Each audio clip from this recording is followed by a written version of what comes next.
Hello, everybody. Welcome back to yet another episode of We're Not Fine. Of our favorite podcast. It really is my favorite podcast. Is it yours? I wish I listened to it more. I never listen to it. But sometimes I will walk in on Rob listening to it. Oh, it's so sweet. Rob being her spousal at home. He is my spouse. Yeah. You guys, we are taking on a really intense write-in today, a really beautiful mailbag. And honestly, it's pretty huge. It's about being in love with an addict. And there's just a million things that we could say about it. There are a million things, and we're going to try to cover some of them. And as everybody knows, we're trying to kind of keep these at around a certain amount of time, but this is a massive topic. Yeah. And I will also say, for anybody who's been in a relationship with an addict or suffered from addiction, I hope just even this brief conversation is helpful to you, because it is incredibly complicated and painful. It is. Yeah. And it's vulnerable, and we're really happy to be able to respond to this amazing listener.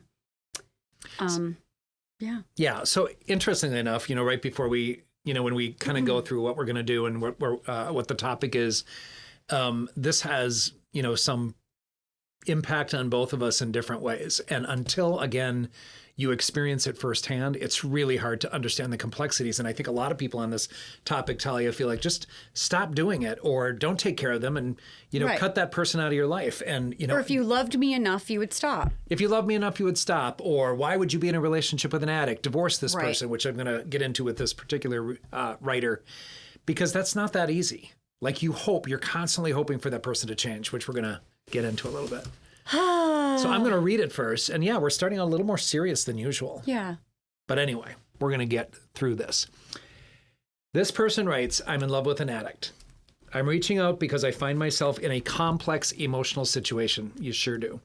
I'm deeply in love with my husband, but his struggle with alcohol is killing me and has become the biggest issue in our relationship. I'm going to use the word Jamie. Jamie is one of the most caring, creative, and vibrant souls you could ever meet. From the minute we met 7 years ago, we connected on a level I'd never experienced before.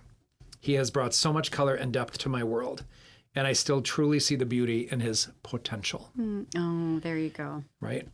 Jamie has been battling addiction for a few years now, and it feels like a constant dark shadow over our lives. While the good days are magical, the hard days are when I don't even recognize him, and he does so much damage to our relationship, leaving me emotionally exhausted, angry, and worried. He is always apologetic the next day, but the damage sticks and seems to be accumulating over time. I've stood by Jamie's side and have encouraged, even begged him to seek help over and over again, but he just doesn't think of it as big of a problem as I do and doesn't seem to ever take it seriously enough to take a step toward recovery. Oof. I'm caught in a cycle of hope and heartache. What am I supposed to do when my love and support aren't enough to help Jamie confront his addiction? How do I balance taking care of myself with the overwhelming desire to see Jamie heal? I mean, it just really breaks my heart. This topic breaks my heart. And I know so many people that either struggle with addiction or are in a relationship with someone with addiction, or their parent has a problem with addiction, or a sibling. But it is incredibly impactful.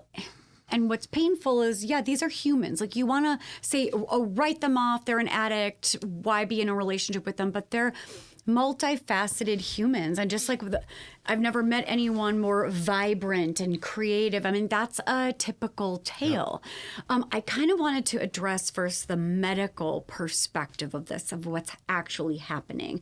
So the most current thoughts about alcohol addiction is that it's a chronic disease. So the National Institute on Drug Abuse and Addiction, it is classified as a chronic disease that affects your brain and your behavior. So like other chronic diseases, diabetes, hypertension, you can successfully manage addiction, but it's not all about willpower or a lack thereof. It also needs to be like, people don't say, they say I'm in recovery. They don't ever say they're recovered. It's an active part of your life to manage an addiction. The second thing that I wanted to say is okay. Yeah, the research indicates that there's a huge genetic component as well. Genetic, environmental, developmental. Some people have a much higher risk for addiction, and there's a nature nurture piece that's real, right? Also, one thing that I don't often think about when everyone is just like, well, just go get treatment, that what happens after years and years and years of damage to your brain through chemical and alcohol addiction, it really does alter the structure of your brain. And it affects the areas involved in decision making, impulse control, and the reward, like dopamine system. And sometimes when you quit something that's poisoning you, that doesn't mean that your brain is going to recover from that. And you may be forever altered in some way. That doesn't mean that in recovery you can't find peace and joy and be your healthiest self. But there are parts of your brain that may have been damaged long term, and that is real. It's a really, I don't think a lot of people are aware of that genetic piece of it. I think we talk a lot about being predisposed to addiction. Yeah. And it's interesting. I'm finding myself really going deep into my own professional experience where when I started working with people with addictions of some kind, or people would say I'm an alcoholic or I attend AA or I'm wondering if I have an addiction. We have these obviously tools and measuring tools that people fill out to kind of evaluate, is there a problem? And it is, I will tell you, different for everybody too. I think a martini a night for some people is something that interferes with their life enough to constitute an addiction. Yes, whereas, right, for a lot of people, getting absolutely blottoed on a daily basis or many times a week is what their threshold is. So evaluating this can be kind of tricky. But I'm looking back and I realize how incredibly ignorant I must have been in some cases to not recognize the hell that their partners or their significant others or their family members were going through, aside from the fact that they themselves were going through this painful disease management. And I love how we're talking about it today as a chronic disease that's really hard to manage. It is a disease. It is not something that people, again, can turn on or off necessarily, despite that we hear stories about people who just kind of go cold turkey with some of their addictions, whether it's nicotine or methamphetamine or alcohol or whatever the drug might be. And of course, there are other types of addictions as well, whether it's eating or shopping or gambling. There's all kinds of ways that people experience kind of a chronic intrusion into their lives and just, problematic intrusion into their lives. I'm really struck by this writer because she talks about it's killing me. And what I want to know more about from this person is, how is it killing you? What do you need to do to make sure that that does not have an experience for you? And that's not an experience for you anymore. And that's tough to do. Like, I'm over here saying it as easy as, you know what, you just have to set boundaries and you have to make sure that you don't put yourself in those situations that you're not enabling. The bottom line with this particular person is that they do need to be clear that this is not acceptable. It's not a good way to live. And you see so many people who, there can be some physical violence or emotional abuse or other forms of like deteriorating finances for a family system, etc. There are devastating parts to addiction, no matter how you look at it, and the person is struggling who's doing it. My worry about this writer is that it sounds like he's not aware of it, like he's minimizing it. Mm-hmm. The people who want help, as a general rule of thumb, we always tell people cannot stop an addiction unless they want to, unless they're clear. And there has to be a readiness for change too. Like, there has to be awareness, and that is steps and steps before readiness. Absolutely. And I think about, all of the people who struggle that I've had around me, whether it be personal or professional, it really means identifying patterns. And I have been around people who are addicts who their face changes, their demeanor changes. They almost become like it's like the Incredible Hulk comes out in these people. And, I know that that's my time to either vacate or stop the interaction because it doesn't go anywhere good. Or if I'm out at a club or a bar, it's not hard to see people who are out of control at that point and not making thoughtful decisions. We did an episode on are people honest when they're drinking? I I think there might be something to what it is that people say while they're drinking or intoxicated, but it's not thoughtful and it's probably not truthful or honest. It's probably exaggerated or It's hyperbolic or reckless, Yeah. and whatever word we want to use there. But I'm wanting to go to this person and want to know more about like what it is that's killing you and what have you done, and can Jamie hear a serious conversation from you about how this is impacting you and what is your bottom line and what are you willing to tolerate and when are you willing to walk away. You know, I think one of the pieces that when you talk about readiness for people to get sober in whatever way that comes about, whatever their drug of choice is, the reality is they have to be ready to change their lives. That means socially. It means probably the people that have been in their lives have been okay with their addiction. You know, I think anybody who's dating somebody who's an addict, that person is not healthy either. That's just how it works, right? Like that person is obviously enabling or codependent or allowing them to be treated badly in a way that makes their life chaotic as well. So there's a lot of different pieces of this. And not Jamie, this person who writes in, I want to know more about why you're in this relationship. Do you have any history where you've learned to be in a relationship with an addict? Did you have parents that were addicts? And so this is familiar to you and you want to rescue this person or recreate your trauma to master it this time around.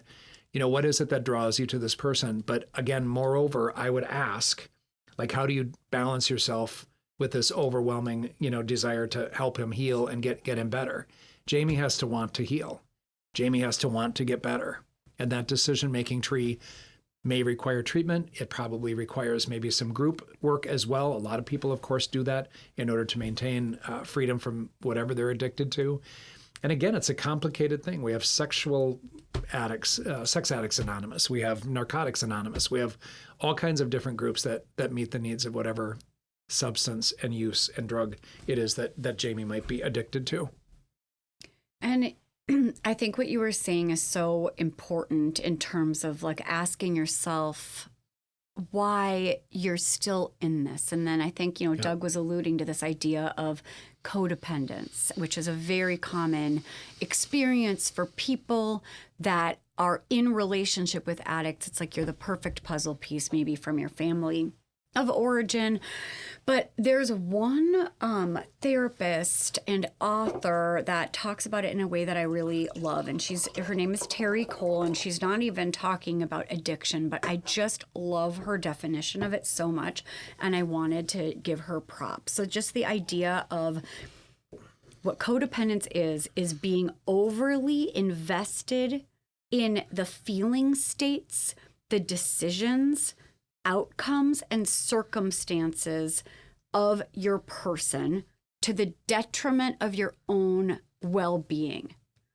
And so, like what Doug was saying, like, are you trying to rescue him? Like, it's really important to pay attention.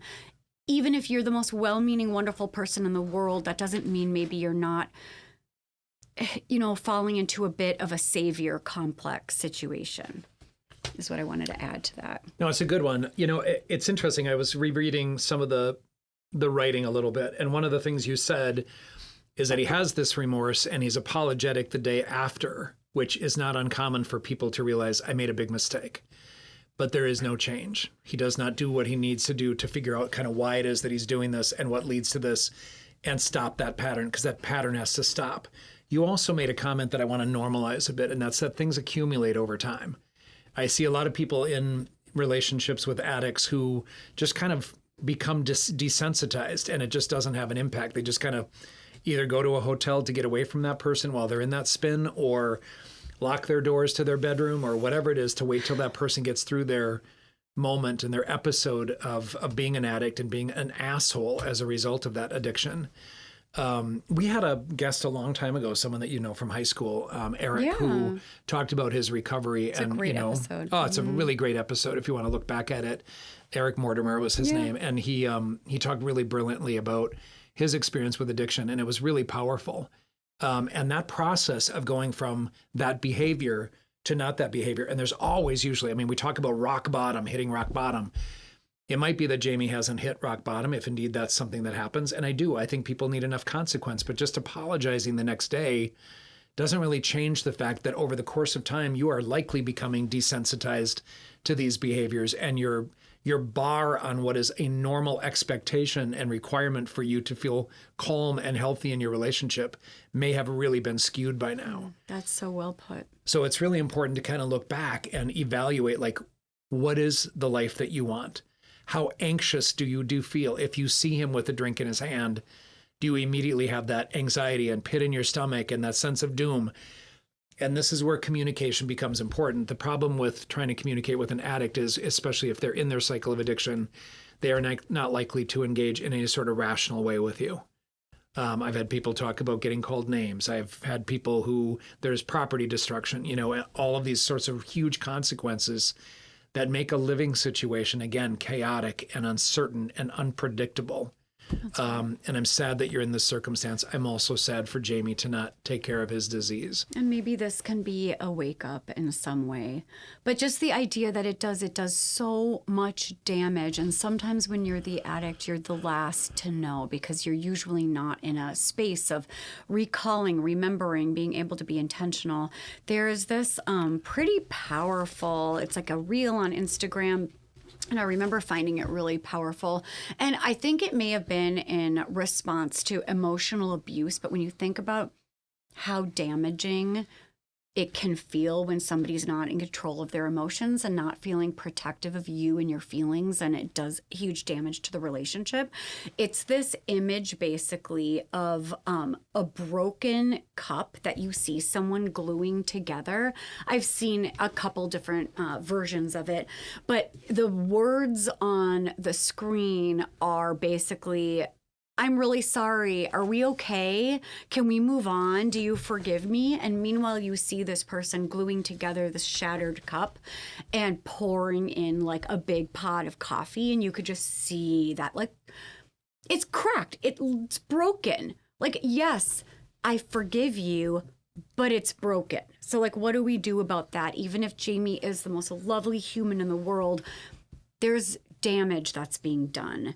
I wanted to also say that it's really interesting. There's another therapist, Terry Real, who has a really interesting approach, and he has a lot of experience working with couples with trauma. But he talks about he will not do their couples therapy with a person that has active addiction or something else going on in their life. He calls that pre-therapy. Because you can't actually do therapy if someone is actively destroying themselves while the therapy is going. However, there's been a lot of research to show you could do some really beautiful work as a couple. Sure. To heal together, to work on trauma together, right? And actually working on addiction as a couple, because it does become a shared trauma, can be incredibly effective, and an effective way to work on this together, because it also, addiction doesn't happen in isolation. Right. Right? I remember when I started my practice 30 years ago now, I remember one of my clients who smoked a great deal of marijuana would come in high, and my supervisor at the time, my clinical supervisor, said, you need to just send him home when he's high. And I disagreed with that then, and I would disagree with that now. Mm-hmm. I think there's every opportunity to, in the moment, have as real of conversation as you can about what's happening and what the decision making was about coming to a therapy appointment stoned or high or drunk or whatever it is. There's a reason why that person is sabotaging, and there's an opportunity there to understand in the moment what that person is experiencing. I have no opposition to it being pre-therapy. Like, it's not this really deep psychodynamic work that you're typically going to do on building insight, et cetera. But it's an opportunity. Like, I think one of the pieces, there's this show Shrinking on TV. Oh, I love it. Also, I cringe, but I love it. Oh, I cringe, but I absolutely love it. And this therapist goes outside of the boundaries of what we traditionally would say are therapeutic boundaries to kind of see people where they are and see them in the real world. Even invites a patient to live with him, which I'm not going to do.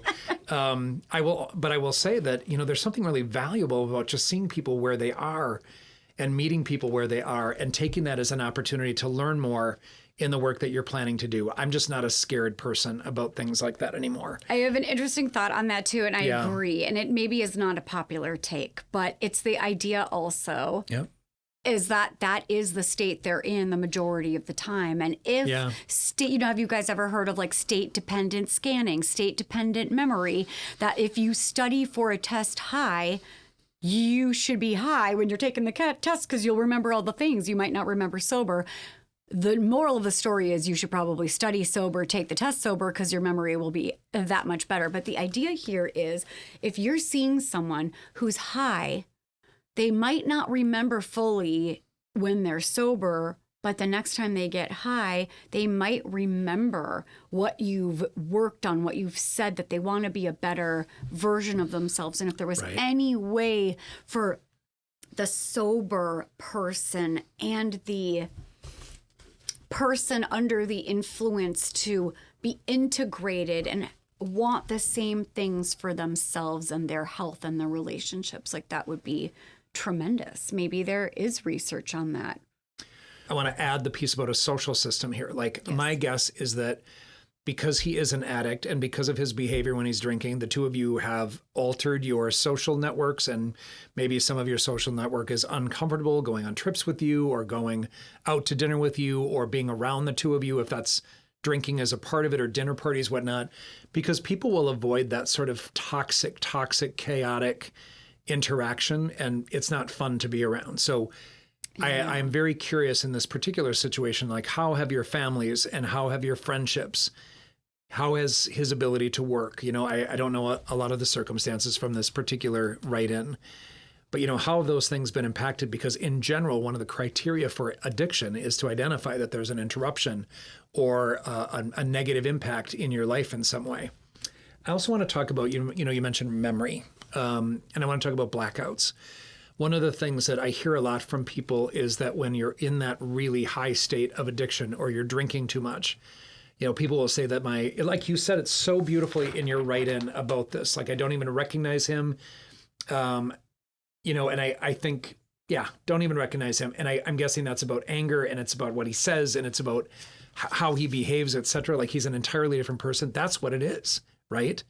And trying to make sense of that and engage with that is just ridiculous. It's kind of like, you know, I do have a cocktail or two when I'm out for dinner, and I have gone on dates or I've been around people who are sober, and I always I do ask because I find it respectful. I think it's the right approach, you know, to ask, are you okay if I have a cocktail or two? But if I'm sober and I'm not drinking and there's a group of people high or stoned or drunk, I'm like, no thanks. Because you're on a different wavelength. Yeah. It's a different frequency. Yeah. Unless I'm helping, like I'm the sober driver and I've agreed to do that, then I know what I'm in for. But I don't engage at some point because it's not worth it. But I want to talk about blackouts because a lot of people, and I'm kind of curious about Jamie's apologies. Like, are they hitting the mark? Does he remember what it is that he said and done and did? Because a lot of people will say, I have no idea what happened. Can you tell me what happened last night? Like, I know it wasn't good, but I'm sorry. But they don't remember exactly. And if you don't know what you did, you know, I don't know that it's going to hit. And that's where that accumulation of this damage and pain is going to take a toll on you. So your self-care, going back to, you know, the question of like, how do you balance this? You have to take care of yourself. You have to have boundaries in this relationship. You have to let Jamie know when he's sober, and you two can sit down and have a conversation either with or without a professional. What are the boundaries? What are the expectations here? And how are you going to get better? Because this is not a way to live for either one of you. I really like that a lot, Doug. And I think about, what people say, and it feels kind of cruel to have this be the umbrella over addiction as well. But what they say is apologies without behavior change are just manipulation, right? But if we look at this as like, well, it's not just about free will, it's not just about willpower, that if it's a chronic disease, but there still has to be a willingness and effort put in to awareness and recovery. I also was thinking about what you said, Doug, about the social supports, which feel so incredibly important. And it can be so isolating to be in a relationship with someone with an addict or in the relationship with an addict. And you're right, like what Doug said. Your friends, your family have a much higher bar for you, and they probably don't have any interest in being around it. That is real. even if you love him and you want to be around it or you want to save him, whatever that is. So one place that you might really consider in terms of social connection is Al-Anon. It's like literally you will feel immediately seen, heard, you will belong. People will be able to relate to your story. They'll be able to help you. It doesn't have to be so isolating. And it doesn't mean it's a whole bunch of people ganging up on your beloved person with an addiction. Yep. What it means is it helps you figure out that self-care piece. It helps you figure out the codependence piece. And then you have a community. So you're not all alone in it. You know, I appreciate those resources. I also want to say that there is a book that has been historic for all of us in psychotherapy, Codependent No More by Melody Beatty. And it's an interesting book. It's a very simple read and yet a very complex dynamic. And she's kind of the guru of that particular book. There's, I think, several different versions of it and probably revisions of it. But, you know, the thing about it is it's really hard. Like we love these people and we want them to feel better. And we might even have a savior complex. Like if I can just, you know, and oftentimes we see ourselves in those people and we're like, if he could just be better, you know, but that's that potential that you talked about in this write-in. Right. There's nothing wrong with wanting him to get healthy. There's nothing wrong with letting him know what you're willing to do versus not willing to do to be a part of that recovery process. And people do recover. But they have to, you know, Jamie has to figure out and be at a place where he's ready to make that change. Otherwise, it's never going to happen. There is nothing you can do to make that happen for him. He has to make that decision on his own. That's right. But your job is to let him know how his behaviors impact you. If you look at the amazing show, I think it's on Bravo, Intervention, you know, some of these people, they gather a group of people around and kind of trick somebody, I think it is, to come to one of these places under the guise of something else is going on. Oh, God. Oh, my goodness. And then, you know, and people will then let that person know. They kind of read across around the room, like, this is how your addiction impacts me. And you see people, I just watched a show with Glenn Close and... I love her. I do too. She played the mom of an addict and she kept kind of locking the door, and I can't remember who the actress is. Lovely actress. It was a really good, simple show about... Mila Kunis? It was Mila Kunis. I haven't seen it, but I've seen it. It just looks so... When this is what you do for a living, sometimes it's really hard to seek out the heavy, sad, oh my gosh. And it is like addiction. That one's a rough one. And suicide. And I just like have a really hard time seeking that out. But these are such important topics. Plus it's Glenn Close. Anything that I would watch with her. Plus I love Mila Kunis. So it was a really good show, guys. And you know, these are the shows that you kind of see, but I also think that it speaks to how difficult it is. This mom is up all night after locking her daughter out, who's sleeping on the sidewalk in the bushes. Oh my God. And you know, she's just kind of nervous, like, is she okay? You never stop worrying about these people, but you have to figure out like where that boundary is for you. You have to decide where that line is for you between being able to help and be supportive and enabling. And taking care of yourself. Yeah. I mean, that is crucial. And one thing that I didn't know if you have anything else, please, but go like ahead. in one last thought that I had, and it's hard to face, but it's true, that recovery is often just the beginning of reconnecting. It doesn't save your marriage. It doesn't save your relationship. It's when the actual work can begin to heal together, where you can maybe, the only thing that can be promised is there will be no more active tornadoes and volcanoes and no more damage done at that level that the healing can begin. I just, you know, obviously we're a little more serious in our tone on this one. We're having less fun with this topic because it's devastating.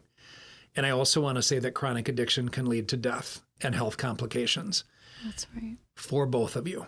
But primarily like in terms of liver function and in terms of like, I have had people that I know who are part of bar communities lose people to addiction. And it's a very sad way to live. And it does not have to be that way. So I wish for the two of you to get some help. Both of you need that help. But Jamie has to make that first step on his behalf. And I wish you the best. We can't tell you how grateful we are that you wrote in and we really want to honor that was vulnerable. And we hope that all of you amazing listeners found value in it as well. And if you want to ever look us up, we're on social media, Dr. Talia Jackson, Douglas L. Jensen with an EN, and We're Not Fine Pod. We also have this amazing, brilliant social media. She's an editor, right? What do we call her? Our social media. I think of Alex as our editor and Dig as our brilliant social media person who brings it all to life on the TikToker. Social media person? There has to be a word. Anyway, our TikToks are really fun. She's doing a great job. You can find all those people by picture on our website as well, called we'renotfine.com, where you can also submit. If you want to look at our amazing team, you'll see all of them on there. But also, they're the most amazing people. And, it's kind of funny.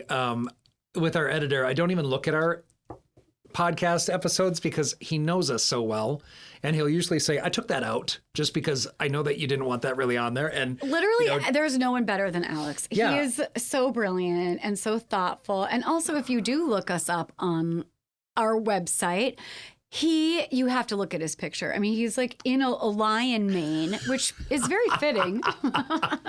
We should have all worn some kind of animal. I know, we were like our spirit animal. Can we have a photo for your bio? No question I would be a gorilla. That tracks.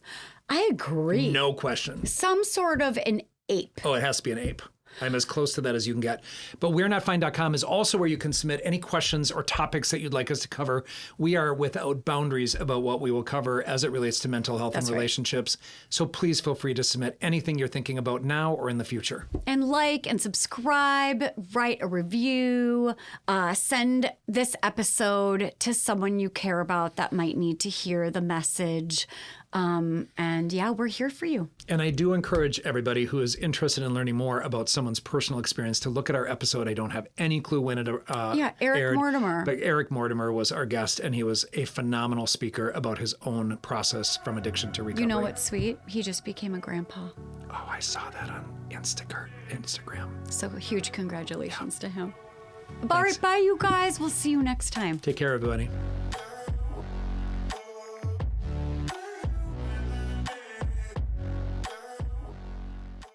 This podcast represents the opinions of our hosts and guests. The content here should not be taken as medical advice and is for informational purposes only. This podcast also does not establish a standard of care, doctor-patient, or client relationship. No guarantee is given regarding the accuracy of any statements or opinions made on the podcast or website. And because each person is so unique, all listeners are encouraged to connect with counseling and medical professionals for assistance with their personal journey. All people, places, and scenarios mentioned in the podcast have been changed to protect the privacy of those involved.